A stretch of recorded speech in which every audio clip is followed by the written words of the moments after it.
Conscious Leadership Podcast, the human side of leadership, where consciousness meets practical business leadership. The podcast dives into real challenges managers face, from team motivation to navigating change. Discover actionable insight, proven strategies, and inspiring stories to help you lead with clarity, authenticity, and impact. Whether you are an SME owner, a team leader, or simply passionate about conscious leadership, this podcast will equip you with the tools to build stronger teams, foster trust, and achieve sustainable success. Tune in, lead consciously, and make a difference. Hello, and welcome to a new episode of the Conscious Leadership Podcast. I'm your host, Boris Nedved. Today, I want to give my honest reflection about what's really breaking leadership across organizations right now. Before we dive in, a quick note. This episode will be longer than usual. I didn't want to slice this conversation into bit-sized pieces just to fit into a timed box. Some topics deserve more space, and this one I think does. So bear with me. Grab a coffee, go for a walk, or let this play during your commute. Because what we are unpacking today touches, for me, the very core of how modern leadership either thrives or collapses. Despite the endless leadership frameworks, trainings, and motivational keynotes, the same issues keep resurfacing in every industry, every region, every size of business. I've seen it in hyper-growth startups, in complex global corporations, and supposedly modern agile teams. Different logos, same patterns. What we are witnessing isn't a series of isolated leadership flaws. For me, it's a systemic coherence collapse. Leaders are trying to navigate 21st century complexity with 20th century conditioning. They are drowning in busyness and bandwidth depth, firefighting symptoms instead of sensing systems. They are managing for efficiency in a world that demands adaptability, controlling when they should be calibrating, performing when they should be resonating. And the result? The same 7 fault lines appear again and again. And you can see it in lots of studies and so on. No clear vision or direction, just perpetual motion. Values that look inspiring on slides, but die in behavior. Trust that erodes not with betrayal, but with inconsistency. Communication that informs, but never connects. Cultures that quietly operate on fear, not freedom. Decisions made from anxiety instead of alignment. And leaders who are burning out from the inside out, smiling on Zoom while the nervous system silently collapse. When you look at it, these are not performance problems. They are energetic misalignments. Every one of them traces back to the same root cause, the leader's own state of coherence, or the lack of it. Because leadership isn't what you do. It's about what your energy transmits when you walk into the room. And when that energy is fragmented, the organization fragments. When that energy is grounded, the organization harmonizes. In this episode, we'll dissect these 7 systemic traps that are undermining performance and engagement in today's workplaces. And I'll show you how a quantum leadership reframes each one. Go beyond symptoms to the source. How leadership coherence creates clarity. How energetic alignment builds trust. And how nervous system literacy becomes the new foundation for sustainable influence. If you've been sensing that the old ways of leading, through pressure, control, and performance metrics, are cracking under the weight of complexity, you're right. And it's not you. It's the system. And the system is ready to evolve. So this is your roadmap out of survival leadership into resonance-based leadership, one that unites head, heart, and field. So let's dive in. Number 1, the lack of clear vision and direction. One of the most pervasive leadership issues I encounter across industry and company sizes is the absence of clear, consistent vision. It sounds simple. Set a direction, stick to it. Yet few leaders manage to do it well. What often happens instead is a subtle drift. Strategies pivot every quarter. Priorities change mid-project. One week the mantra is innovation. The next week it's efficiency. Teams nod along, but beneath the surface, confusion grows. People don't know what truly matters anymore. They start working hard, but not necessarily in the same direction. In boardrooms, this often sounds like excitement. We are agile. We are adapting to change. But on the ground, it feels like chaos. Without a stable North Star. Yeah, this is not a famous buzzword in the management domain. Employees lose the ability to connect their day-to-day work to a meaningful goal. They feel busy but disconnected, active but not aligned. The organization starts to run on effort instead of intention. I've seen brilliant teams waste months of energy building features that never get shipped, chasing urgent initiatives that evaporate in the next pivot, or attending strategy meetings where the same objectives are renamed, not refined. It's not laziness, it's leadership incoherence. And this incoherence is expensive.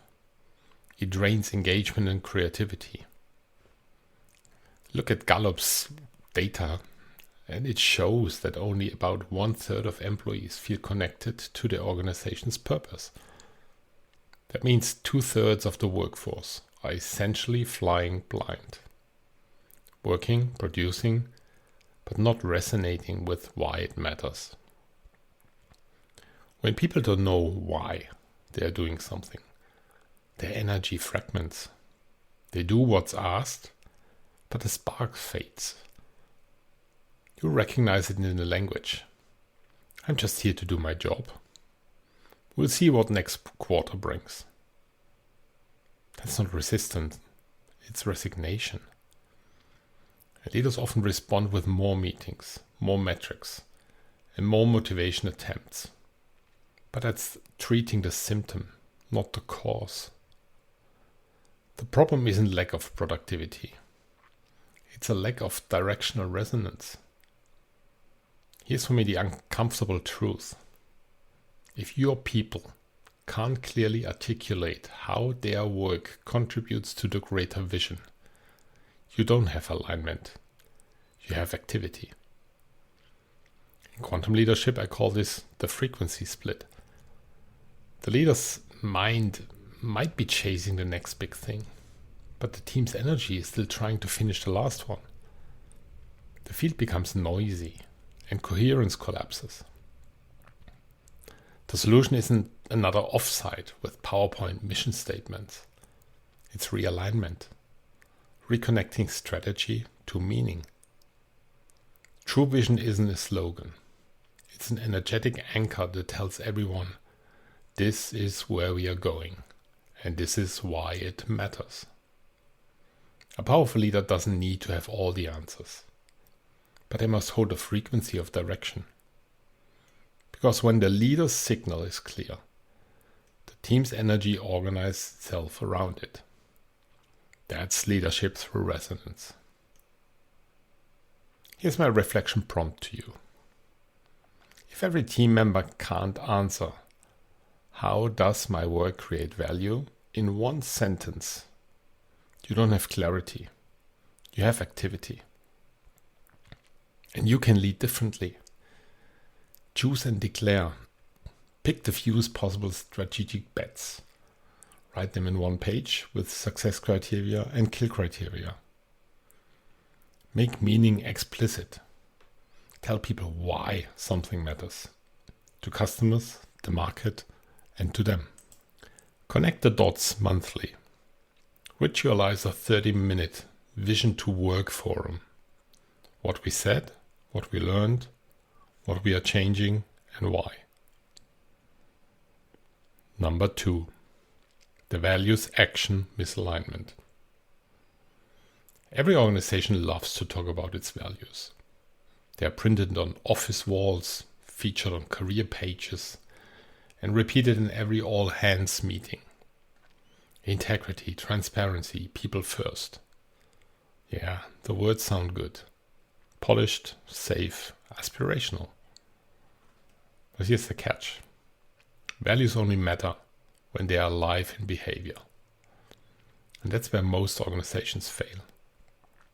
I've walked into companies that had entire corridors lined with glossy posters about teamwork and respect, only to find employees too afraid to speak up in meetings. I've seen CEOs talk passionately about well-being on stage, then send 11 p.m. emails demanding updates. And I've watched leadership teams celebrate diversity and inclusion, while quietly rewarding sameness. This is what I call the leadership dissonance field, the energetic gap between what's said and what's done. It's the moment people stop believing in the story. When actions contradict declared values, employees don't argue, they withdraw. They stop offering ideas. They stop volunteering extra effort. They stop caring. Because why would they invest emotionally in something that feels performative? The human system shuts down when trust erodes. Corporate hypocrisy doesn't always show up as a scandal. More often, it shows up as a quiet fatigue. The cynical shrug during town halls. The whispered, "Here we go again," when new initiatives launch. The silent resignation that says, "I'll do my job, but I won't give you my heart." And that disengagement is deadly for any organization. Studies show that when people perceive hypocrisy in leadership, when they sense that values are just PR, cynicism and turnover spike dramatically. It's not just the emotional fallout. At the end, it's financial. Distrust is the most expensive invisible cost in business. Let me be clear. No leader sets out to be a hypocrite. The gap usually starts small. A decision made under pressure. A compromise justified as temporary. A difficult truth withheld to protect the team. But each small dissonance becomes a crack in the collective field. Over time, those cracks form the cultural fault lines that bring organizations down. The antidote isn't another values campaign. It's alignment between what's declared and what's demonstrated. Real alignment is costly. It requires saying no to revenue that violates your ethics, no to speed that sacrifices humanity, no to behavior that contradicts your principles, even when it comes from a high performer. Because values aren't proven in comfort, they are proven in crisis. Conscious leadership is about coherence, that perfect resonance between word and action, vision and embodiment. When leaders are congruent, the field feels safe, and people open up. Creativity returns. Trust rebuilds itself, not through slogans, but through presence. In quantum leadership, we view values as energetic anchors, frequencies that stabilize an organization's field. But if the leader vibrates off that frequency, the whole system destabilizes. Alignment isn't moral perfection. It's energetic honesty. It's saying, here's what we stand for, and then actually standing for it. Because culture isn't what you write on a wall. It's what your people feel in the room when you walk in. Here's my reflection prompt to you. Values aren't what we print. They are what we do when it's expensive. And you can lead differently. Pick signature behaviors. Translate values into observable actions. For example, we preview tough news 72 hours early with managers. We publish decisions rationals within 48 hours. And audit for consistency, quarterly. Where did we not act on our stated values? Name it and fix it. And model the hard moments. How you communicate cuts and trade-offs is the culture. Script it, practice it, and humanize it. Number 3, the erosion of trust. Trust doesn't break with a bang. It dissolves quietly. Not in a single moment of betrayal, but in 1,000 small inconsistencies. It begins with the missed follow-up, the unacknowledged question in a meeting, the promise made in a moment of optimism that later gets quietly forgotten. It begins when people start saying, "I'll believe it when I see it." And before you know it, the entire organization is operating in emotional self-protection mode. When trust erodes, performance doesn't collapse overnight. It just flattens. Energy contracts. Conversations become careful. Feedback gets filtered. Teams do what's asked, but nothing more. The creative tension that once fueled innovation is replaced by cautious compliance. And you can feel it in the air. It's the silence after a bold question. The awkward pause when the leaders ask, "Any feedback?" The invisible armor people wear when they walk into meetings. This is the quiet contagion of mistrust, and it spreads faster than any policy can contain. In low trust environments, leaders spend more time managing perception than progress. People start saying what they think leaders want to hear, not what leaders need to hear. Subtle difference. Real insights disappear. Decisions quality drop. And soon, what was once a thriving team becomes a group of polite strangers sharing a common calendar. I've seen this play out in Fortune 500 boardrooms and in startups alike. The pattern is universal. When trust fades, coherence collapses. The organization stops resonating as a unified field and fragments into protective silos. Leaders begin leading at their people instead of with them. Here's the paradox. The erosion of trust rarely starts from malice. It starts from disconnection. Leaders caught in pressure cycles, promising more than they can deliver, communicating less than they intend, or protecting information they think might stabilize others. The intention might be care. The result is distance. And the human nervous system interprets distance as danger. Trust, at its essence, isn't cognitive. It's energetic. Your people don't trust what you say. They trust what they feel from you. They trust your consistency of presence, your energetic coherence, your ability to remain grounded even when the ground shifts. Quantum leadership, we define trust as stabilized resonance between leader and the team. When you are leader and when you are clear, aligned, and energetically congruent, others can calibrate to your frequency.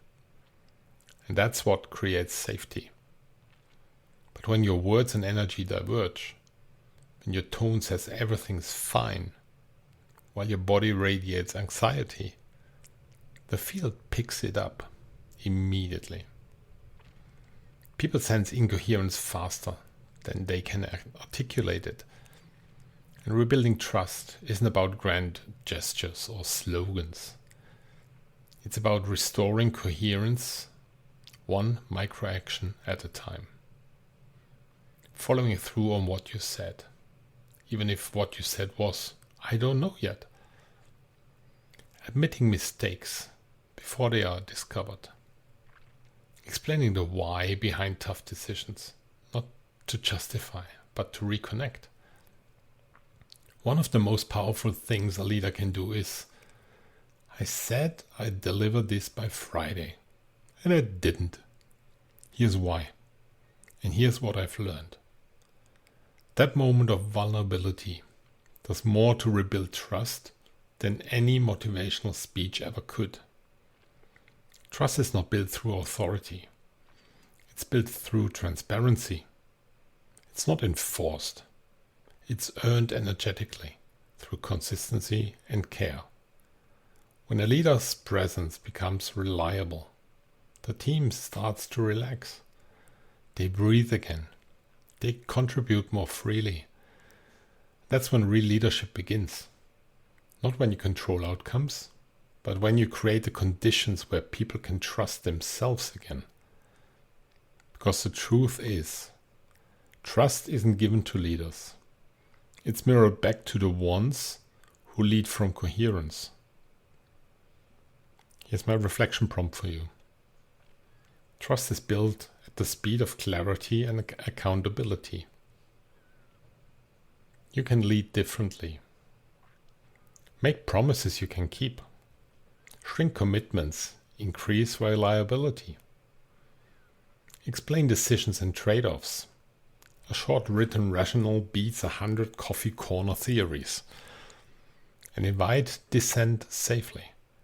At what are we missing? And who disagrees and why? To the last 5 minutes of every decision meeting. Number 4. Poor communication and transparency. Every organization runs on energy. Not just the energy of work, but the energy of information. Communication is the current that keeps that energy flowing. And when that current becomes blocked, distorted, or withheld, the system begins to fragment. You can feel it. The meetings that feel performative rather than productive. The email chains that circle around decisions without ever landing on one. The rumors that move faster than official updates. That uneasy silence in a town hall when leadership says, "Are there any questions?" And no one dares to speak. Poor communication isn't just a tactical issue. It's an energetic breakdown. It severs the flow between the leader's intention and the team's reality. It creates static in the field. When information doesn't flow, assumptions fill the void. People start guessing. Stories replace facts.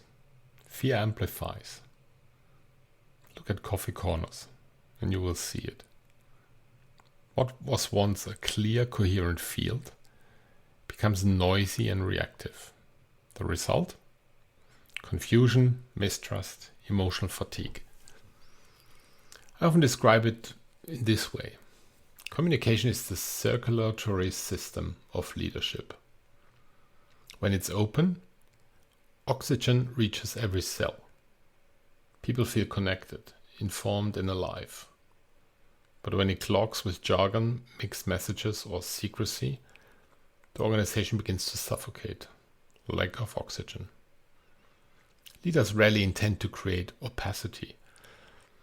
Often they believe they are protecting the team, waiting until a plan is finalized, or trying to avoid unnecessary worry.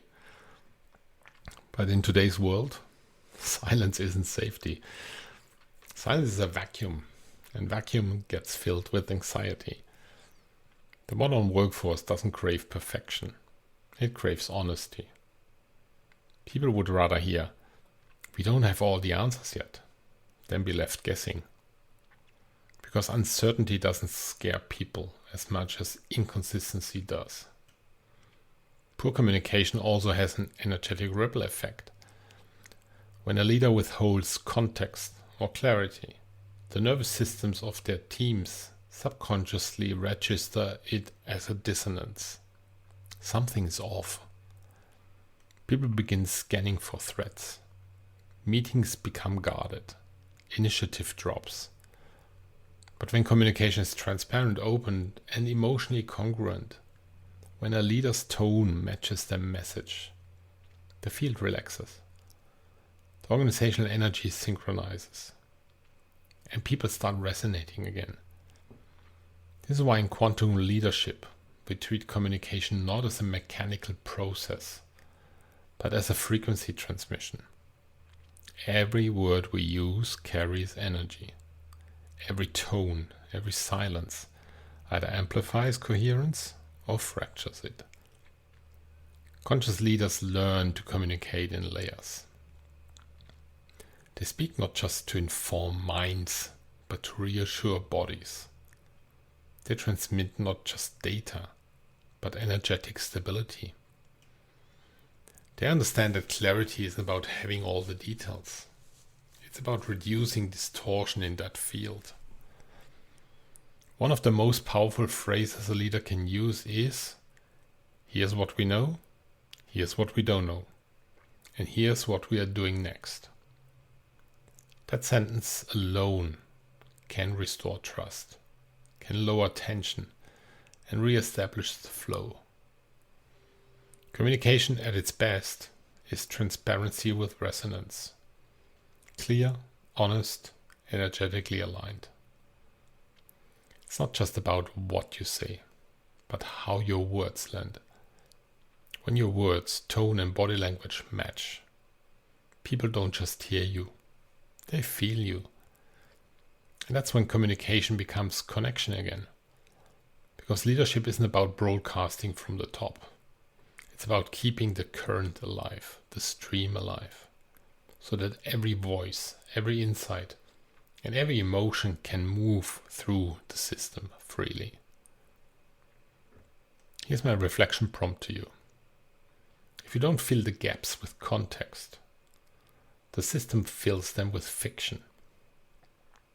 And you can lead differently. One source of truth, a living strategy and decision hub. Decisions, owners, dates, rationals. Twice the context, half the spin. Share the why, the constraints, and the uncertainty. Two-way cadence, monthly ask me anything, and quarterly anonymous pulse. Close the loop publicly. Number 5. Cultural dysfunction and fear-based norms. Culture is the invisible field of an organization. The shared vibration that dictates how people behave when no one's watching. It's not a mission statement. It's not a poster in the lobby. It's the emotional climate that exists between every interaction, meeting, and decision. When fear becomes the climate, everything else starts to decay. Toxic cultures rarely start with villains. They start with fear. Fear of losing control, fear of being wrong, fear of disappointing the people above you. That fear seeps into communication, decision making, and relationships until it becomes normalized, invisible. The tone tightens, the conversations get shorter, risk-taking disappears, and creativity suffocates under the weight of compliance. You can sense a fear-based culture the moment you walk into it. The air feels thick. The laughter is polite, not real. Meetings are rehearsed performances. People look busy, but their energy is contracted. Everyone's playing defense, trying not to make mistakes, rather than daring to make something new. This is what I call energetic contamination, when the emotional residue of control, blame, and survival becomes embedded in the collective field. It's not just psychological, it's physiological. The nervous systems of employees stay locked in fight or flight mode, waiting for the next outburst, the next arbitrary decision, the next moment of humiliation disguised as accountability. And here's the paradox. The leaders who create these cultures are often not malicious. Many are simply burned out, overextended, or leading from their own unresolved fear. Micromanagement, favoritism, even bullying, these are not just behavioral flaws. They're symptoms of energetic misalignment. A leader who does feel safe in themselves cannot create safety for others. But the cost is enormous. Fear poisons collaboration. It fragments teams into self-protective silos. It turns talent into turnover, innovation into inertia. And no strategy can compensate for an unsafe field, a field of fear. Cleansing a contaminated culture isn't about a rebrand or another value refresh. It's energetic work. It starts with leadership coherence. See, we always come back to that. With leaders regulating their own nervous systems and reclaiming responsibility for the emotional tone they set. Because the field follows the frequency of the leader. When a leader walks into a room, their state, whether grounded or reactive, immediately entrains the group. A calm, regulated leader brings coherence. A stressed or defensive leader spreads static. The team doesn't mirror the words, it mirrors the energy. So the first step in a cultural recalibration is energetic hygiene, the conscious clearing of reactive patterns. Leaders must learn to pause before transmitting, to notice the impulse to control and instead choose to connect, to breathe before speaking, to bring the body back into presence before trying to influence anyone else. Once the leader's frequency stabilizes, the field begins to clean itself. Conversations soften. Openness returns.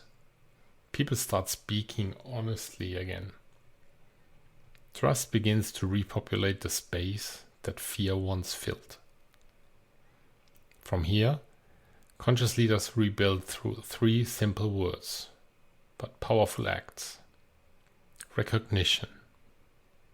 Acknowledge the fear that has lived in the culture without defensiveness or denial.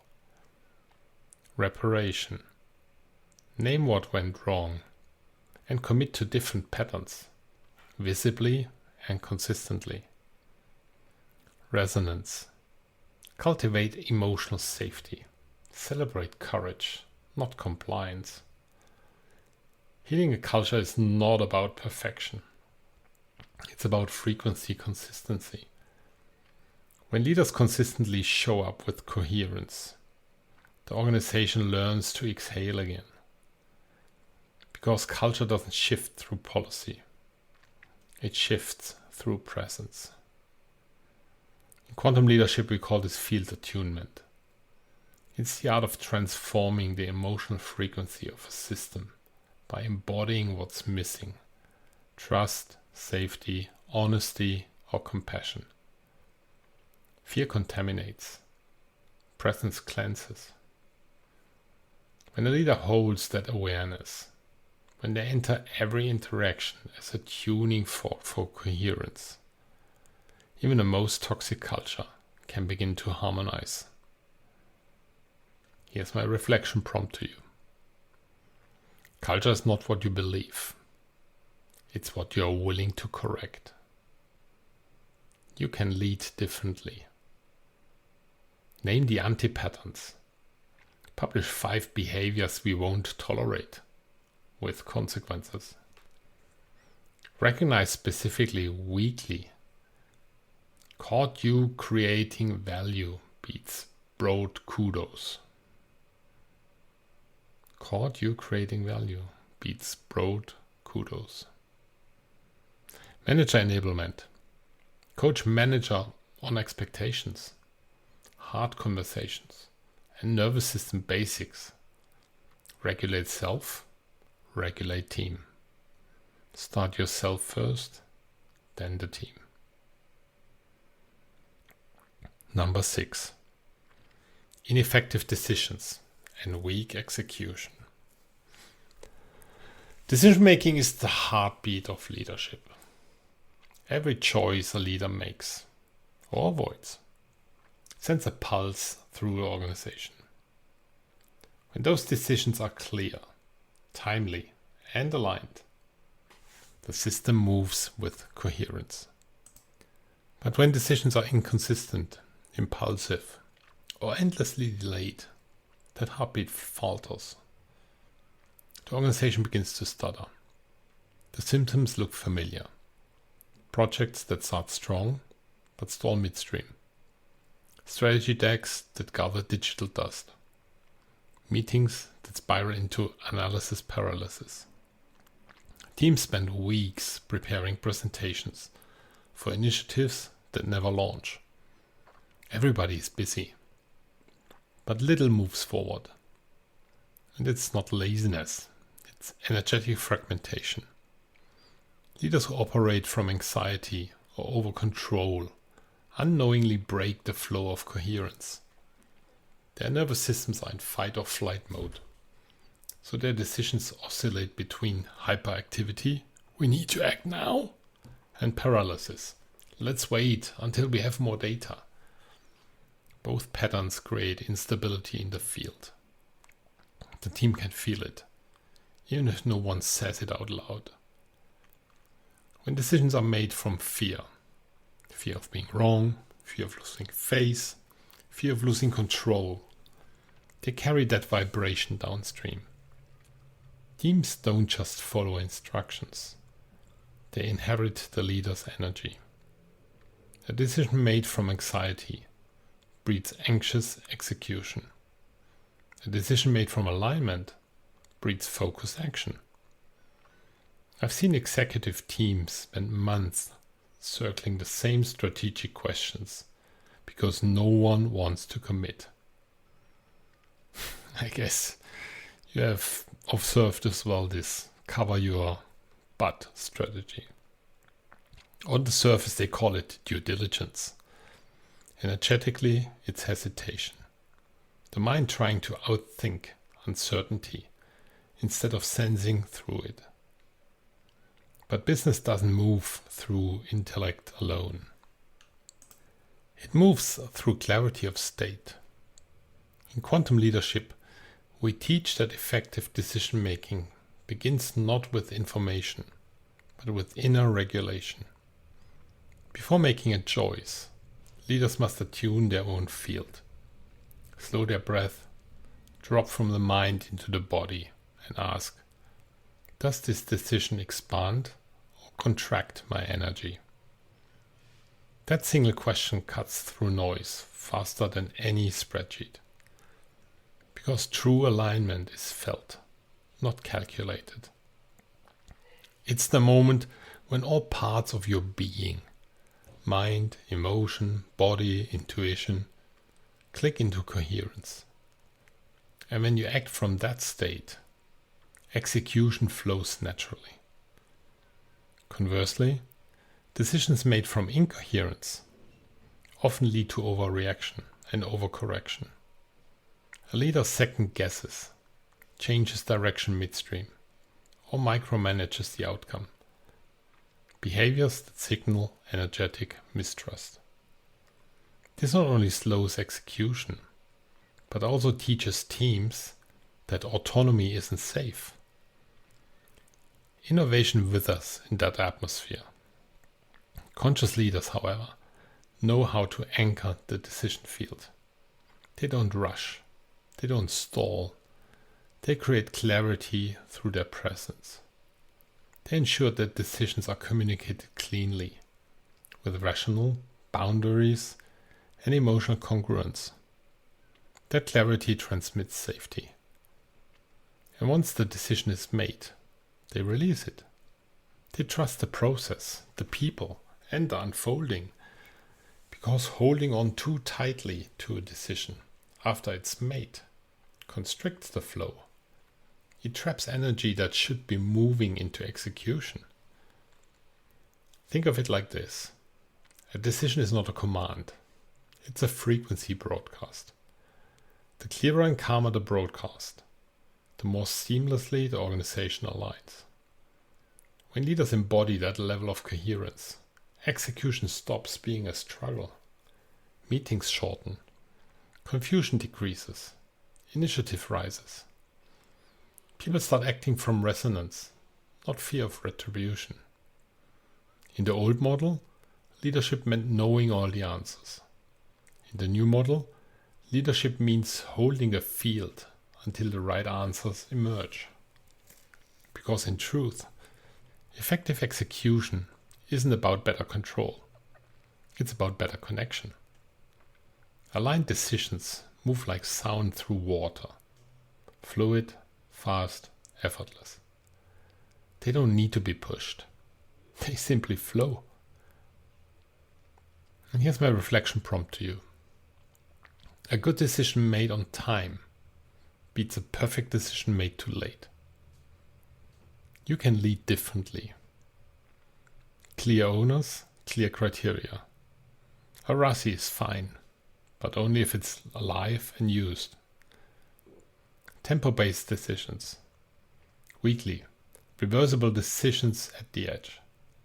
Monthly, hard to reverse at the center. Quarterly, strategic resets. And after action rituals. 20 minutes. What was the decision? What happened? What we keep? What we change? Institutionalize learning. Number 7. The last one. Leadership overload and burnout. For many leaders today, the weight isn't just heavy. It's invisible.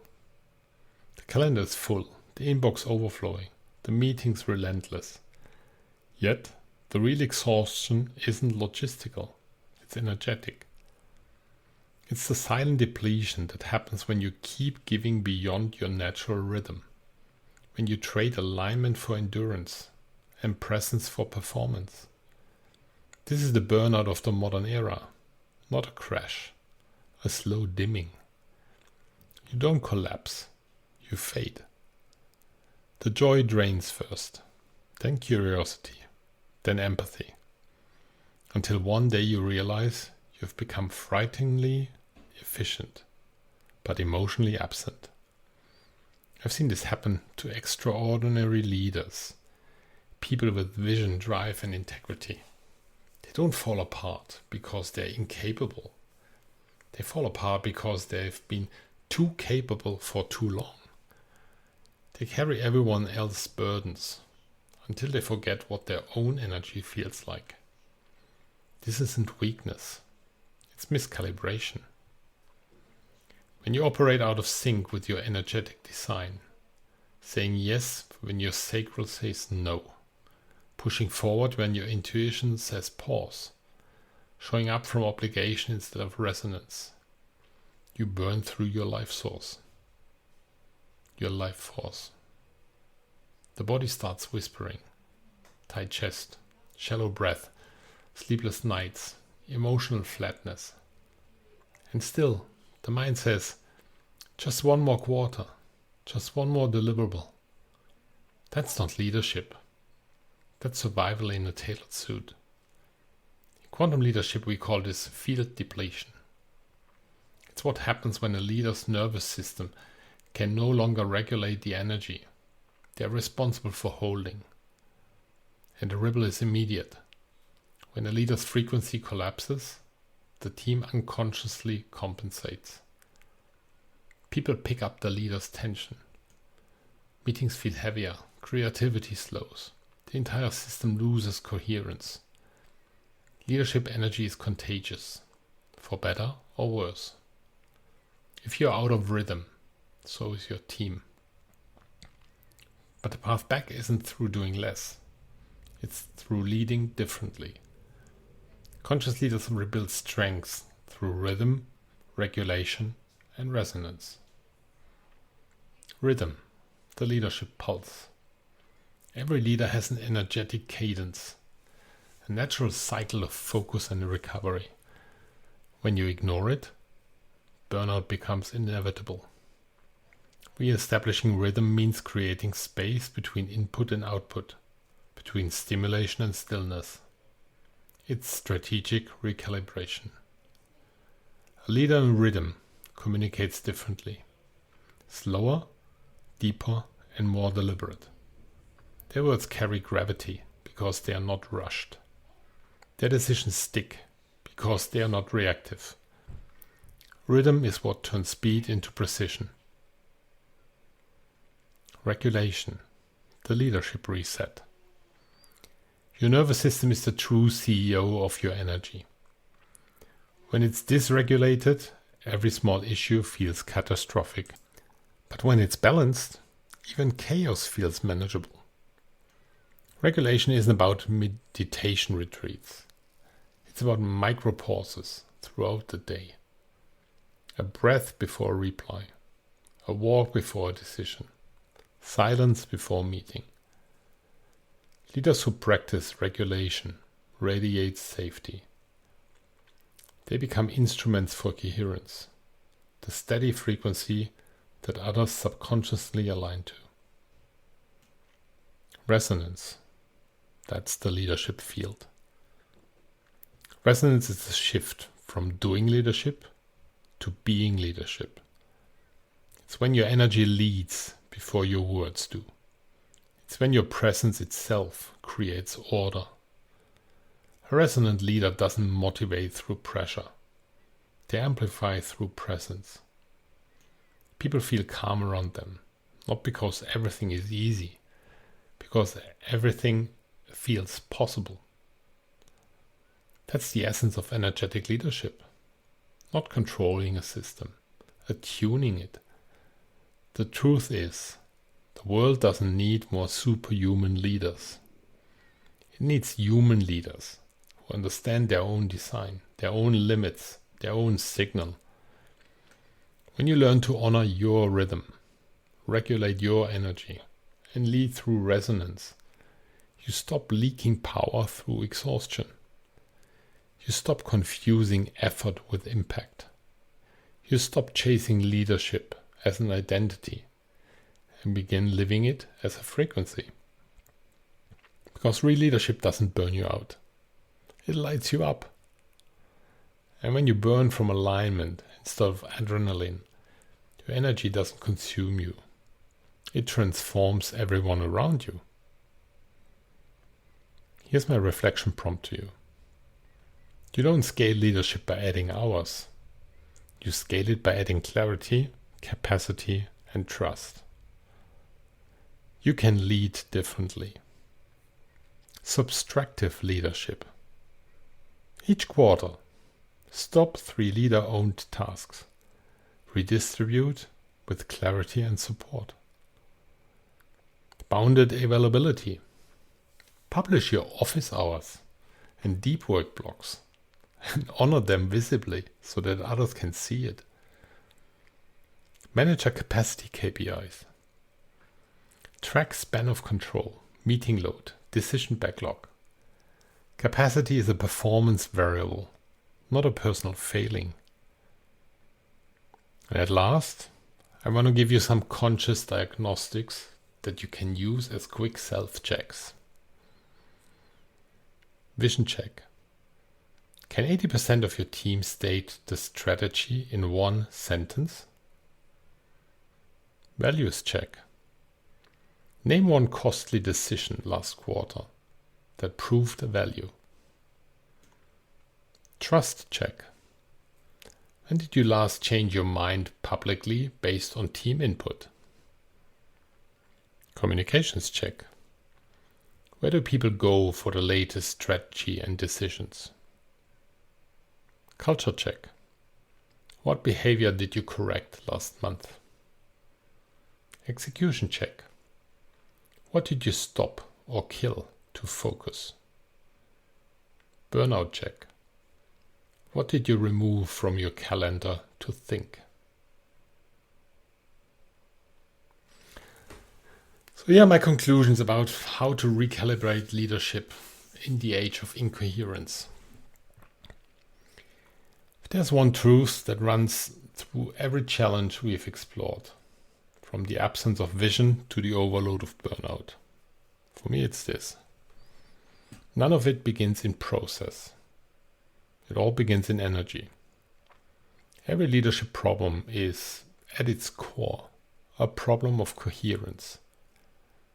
When vision fractures, it's because the leader's energy is scattered. When values and actions misalign, it's because integrity has drifted from embodiment. When trust erodes, it's because words and presence vibrate on different frequencies. When communication breaks down, it's because the current that carries clarity has clogged. When culture becomes toxic, it's because fear has colonized the field. When execution falters, it's because decisions are made from anxiety, not alignment. And when burnout strikes, it's because leaders have forgotten the rhythm of their own system, giving beyond resonance, leading beyond regulation. This is what I called the leadership field breakdown. It's what happens when you manage organizations as if they're mechanical, not energetic. When we treat people as resources instead of resonators. When we prize control over coherence, performance over presence. The world doesn't collapse from chaos. It collapses from disconnection. The good news is, coherence is always recoverable. Yes, it is. You don't fix it with another framework. You recalibrate it.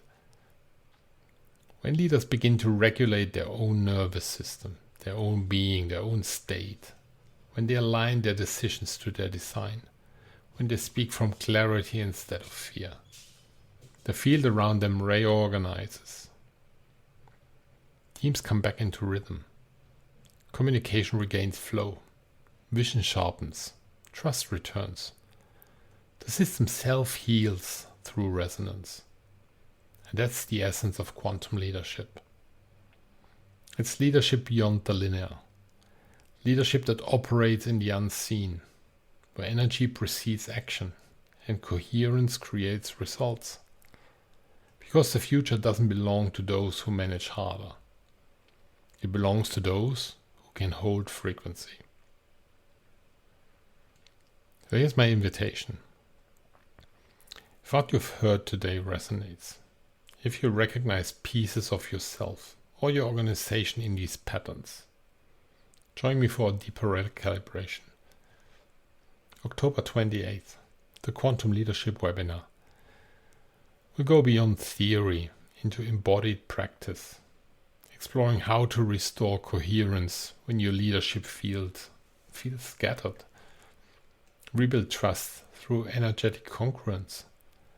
Make decisions from alignment rather than anxiety. Regulate your nervous system to lead without burning out. Redefine strength as resonance, not resistance. And it isn't another leadership seminar.